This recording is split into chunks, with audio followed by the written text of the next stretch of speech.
Panic Diary, April the 27th.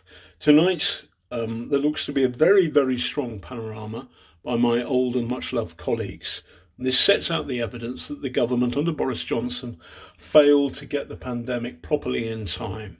In particular, the allegations are centred upon the failures of the government stockpile. They didn't stockpile visas at all. They didn't stockpile swabs. Those are necessary to do proper testing.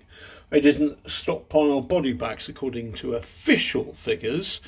That's 20,000 dead so far in hospitals alone.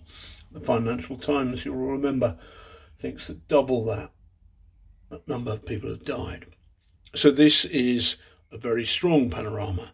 It goes on to say there weren't enough gowns, so great NHS people have risked their lives, and some of them have died because they didn't have enough kit, and that's the government's fault.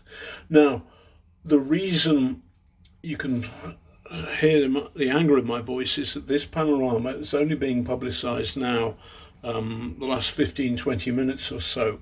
It's 7:30 in the evening. Now, when I did panoramas, they would be publicised in the morning, so we could get as many viewers as possible. You would go on BBC Breakfast and talk about it.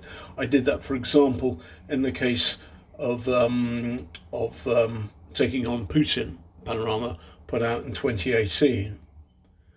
So this looks strongly like BBC management have sat on this to the last possible moment. The reason they've done so is because they are feeble and timid, and they're enthralled to the government. They don't get the nature of journalism. I used to call them the jellyfish. It's one of the reasons why they got rid of me at the BBC, is because I didn't hide my contempt. That contempt tonight is redoubled. Panorama has come up with strong evidence, and BBC management have sat on this for far too long.